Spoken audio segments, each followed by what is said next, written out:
All set, I take it?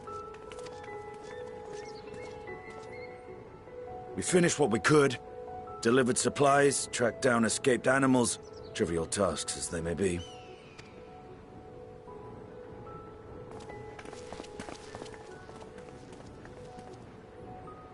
That's enough, don't you think? If there was anything more important still undone, that would be a problem in itself. The vessel is essentially ready for departure. All that remains is to load the final batch of supplies and see everyone on board. Once we've readied the ether burner, that is. Ah, had a feeling we might find you all here. Our consultations with the Loperates, too, have run their course. Pleased I am to say that our researchers' concerns have for the most part been allayed, though some insist on making adjustments to the very end. For their part, Livingway and her peers have graciously offered to stay and keep the people company, lest any lingering queries go unanswered. All that remains is to wait for the refined adamantite. Alphino, are you there? It's me, Cryo. Your special delivery has arrived. Round up everyone and come to the harbour at once. Speak of the devil. Let us go at once.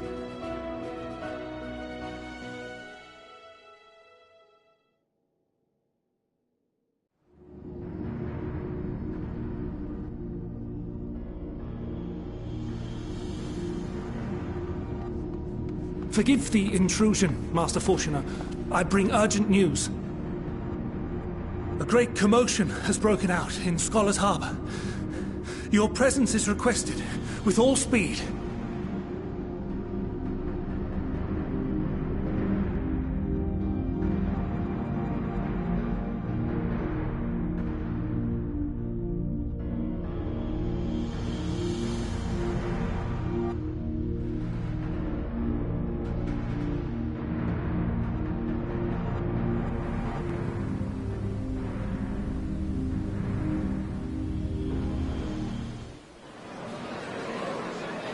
Now, where might this delivery be?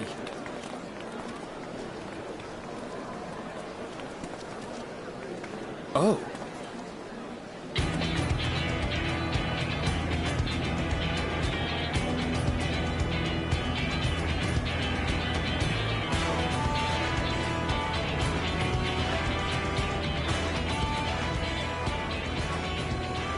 I'm sure it's very important, but we cannot accept these without the proper permits.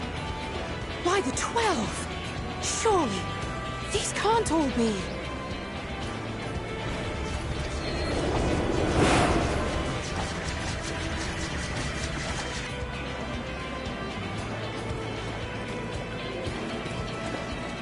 Bleeding hellfire! They're bringing them by sea and by air. All these folks in these crates.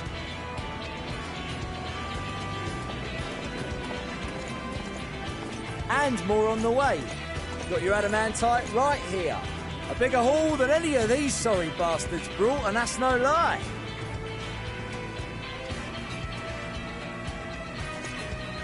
Yes, because you were charged with seeing the shipments from Gridania and Uldar here, along with your own. Give credit where credit is due. Sounds like the sorry whinging of a sore loser. An hypocrite to boot. Ain't no way a scrawny whelp like you took a dozen steps inside a Adamant shard. I'll have you know I went all the way to the entrance. Furthermore, 'twas my contacts that enabled us to enlist the cooperation of the Sky Pirates. Left you outside so you wouldn't get anyone killed, did they? Well then, credit where credit's due, you did a right fine job sitting on your ass. Take that back. Make me. I will not stoop to your level.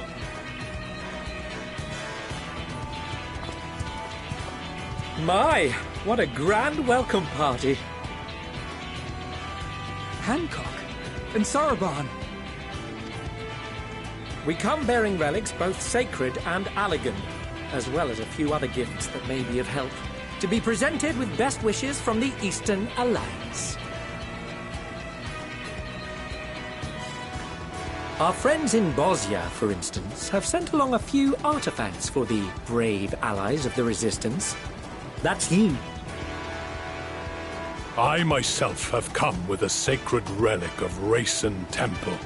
'Twas passing fortunate that Senri's dango craving brought us to Kugane.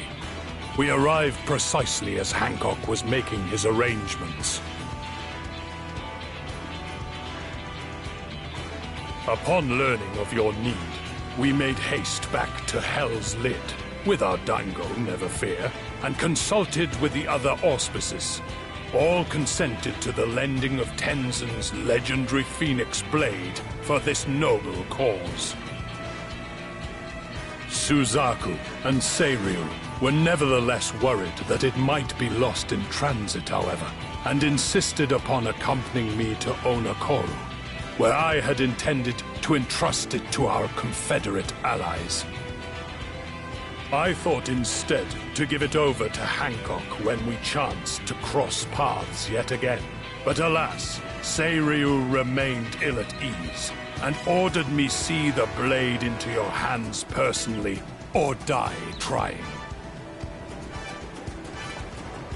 We did, of course, need quite the impressive vessel to get it all here in time. Fortunately, our majestic associates have been more than helpful. 'Tis an honor to join the Warrior of Light on another adventure, they tell me.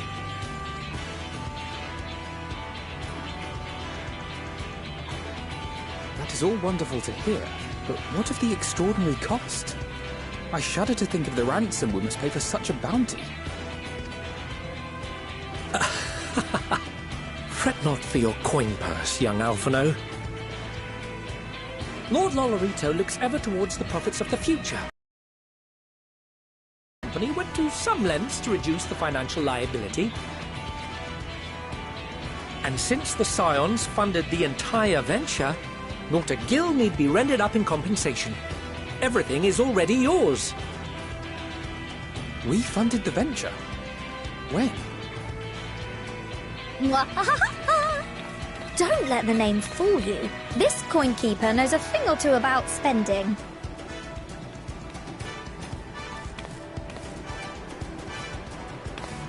When it comes to capital investiture, a sprinkling of gil here and there will not do. You need enough savings to make waves when it really counts, which is why frugality is paramount.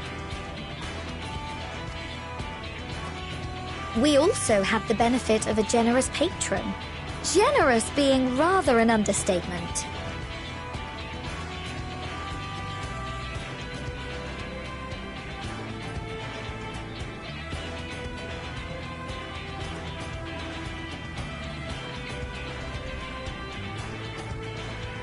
She has supported us from the shadows since the very founding of the Scions. We even had coffers to fill. Mother! Amelians. I remain, of course, an entirely neutral party. I simply thought our family's coffers were needlessly full. We can hardly take them with us on your teeny-tiny toy boat, now can we? And would be a shame to leave all that hard-earned wealth unspent.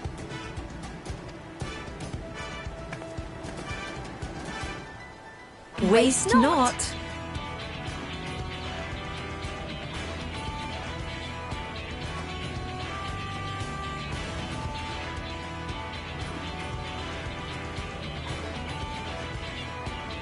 However did you manage so much in so short a time now? We expected word to reach only a fraction of our allies.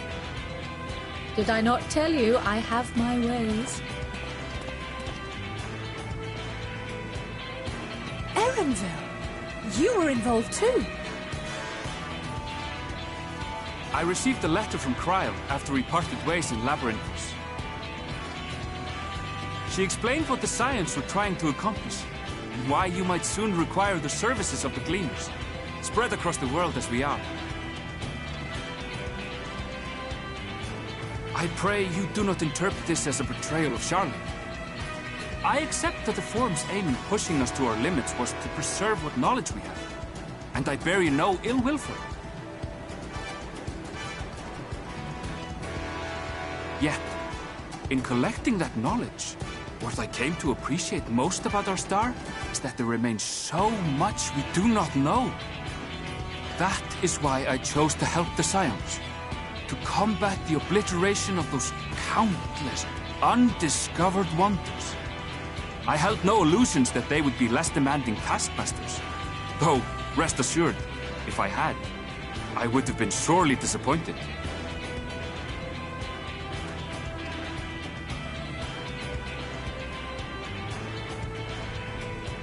To make a long story short, the whole of the guild ship cooperated to ensure your call was heard far and wide.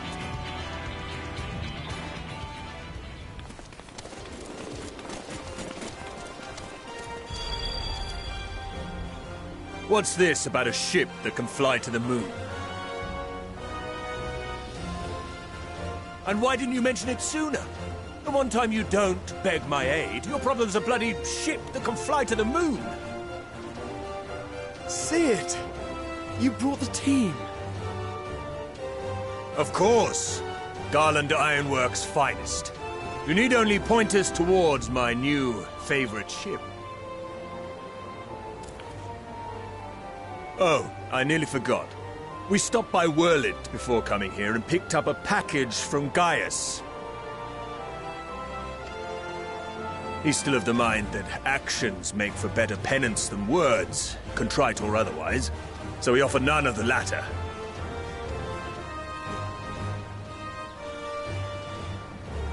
What he sent is an Allagan relic Valens used in his weapons experiments. Has a fair bit of refined adamantite in it, too.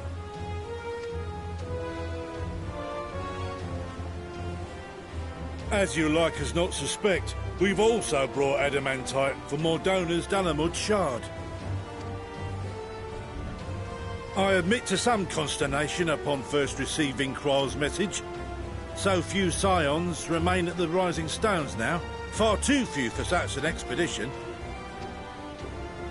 However, the Gleaners were able to secure us reinforcements. Idleshire's treasure hunters, not least among them. I know. How the Gobbyfrog fought. Slowfix's gratitude for the safe return of his daughter has not waned, and he gathered his kin to our side with an astounding quickness. The clash between their machina and the Allagan defences was a sight to behold. I wager even you would have been impressed by the magnitude of the Gobby booms. Fascinating as all this is, I fail to see how it explains your presence here. Does Razat Han not have more pressing concerns?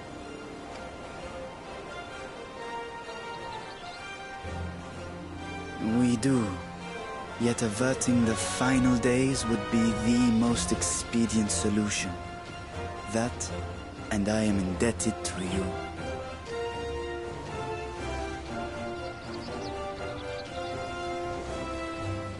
Though they chose to take their leave of Thavnair, those you saved in Galimund remain my people. My gratitude is beyond words. 'Tis appropriate that I aid you in kind. If in the doing we bring salvation to others of this star, so much the better. You will recall that I spoke of my father, Midgard Summer, and his journey across the great expanse. As he traveled betwixt the stars, his resplendent scales drank of the ether in those nigh empty surrounds, and imparted to him the strength to persevere. Thinking they might further your cause, I called out to my kin for consent. Ashdai's answer was silence, as ever. Tiamat and Chris-Velgre, however, responded favorably to the suggestion. My sire, too, stirred from his slumber long enough to speak and say, Very well. Thus have I brought you his own worm scales. Fit them to your purpose, and seek a worthier fate for us all.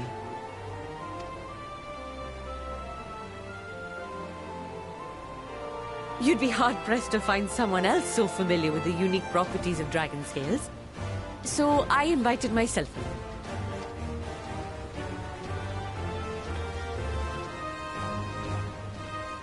Bugger me, this is so unbelievable. I've gone right back round to believing it again. Forget a 6% gain in efficiency. With all these goodies, we could get 7, no, 10, no, 14 bleeding percent. Think of how far we could go. What we could do with that much power. What we could blow up. If Kokol is duly convinced, then it must be true. In which case, the Scion's end of the bargain has been fulfilled. Would you not agree?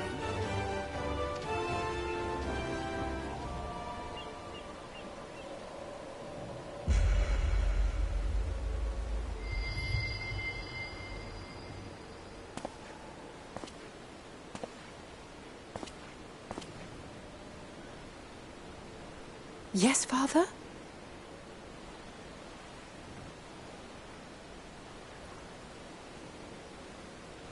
I know not what you seek of Hydaelyn, nor for what purpose you would take command of our ship. Yet this much is certain. To do so will be to dictate the fate of this star and the lives upon it. The lives of each and every creature, in their magnitude and their fragility. Do you understand? And are you prepared? We have seen and we have felt how much each life shapes this world. And so we are determined to abandon none. We understand what is at stake, and we are prepared to bear this burden.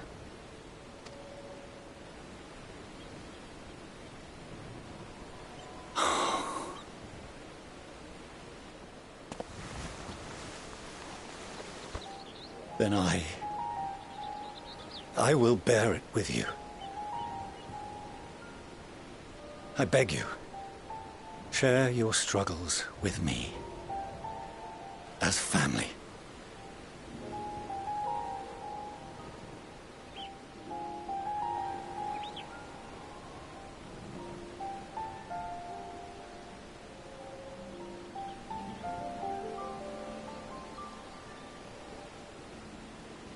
You grasped my fingers with such tiny hands the day you were born. I thought my heart might burst. It was love and happiness beyond expression. Overwhelming. And a conviction so powerful that I trembled with something close to rage. I had heard the final days foretold. I swore to myself then and there that I would not let them steal your futures.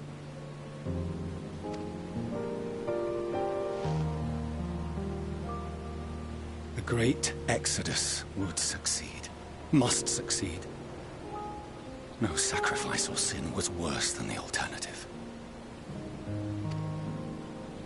If anything gave me pause, 'twas mine own father. The Archon Louisoix openly decried Charlian's policies, a perspective which I regarded with increasing disdain as I grew older. Yet even as part of me thought him a fool, perhaps I also hoped that he, of all people, would devise a brilliant means to save my children. A naive hope, but stubborn enough that I could never bring myself to keep you apart.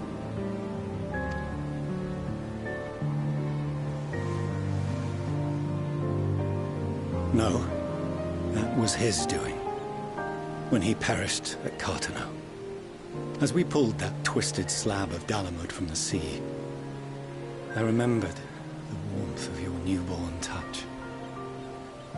Chastened, I vowed never again to suffer any interference in my mission to protect you. No matter that you yourselves wished otherwise. Detest me, fight me tooth and nail, I would suffer it, and more, and be satisfied so long as I could force you onto the ship.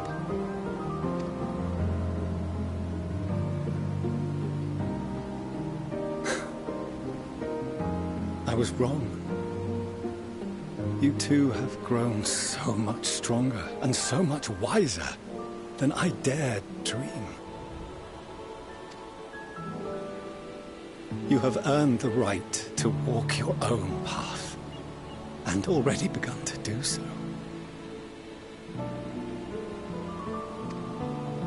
Good. Because there are things we care about, and people we love, and none of them is replaceable. Not a one.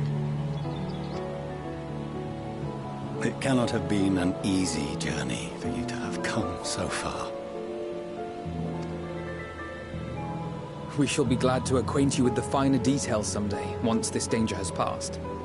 All that we have seen and heard, that we have felt and learned in our travels. Ours is not a kind world, but it is beautiful. Always. Oh no. Are you quite sure that's wise? After all, someone turns pale and flees the room when he sees so much as an envelope containing word of your adventures. Whatever will happen if he learns what you were really up to? Millions.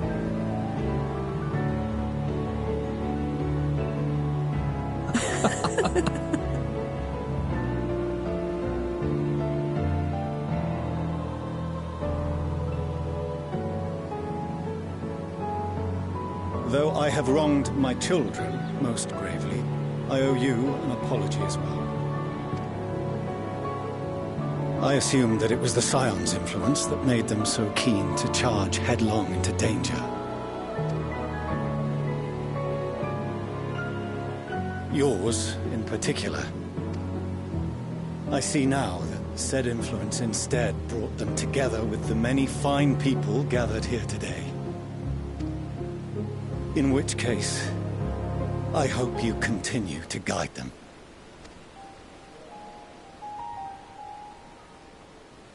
If we've finished loitering about the harbor, might I suggest we put our plans into motion?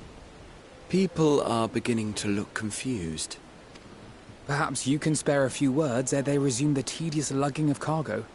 You have no small number of friends and admirers here, after all.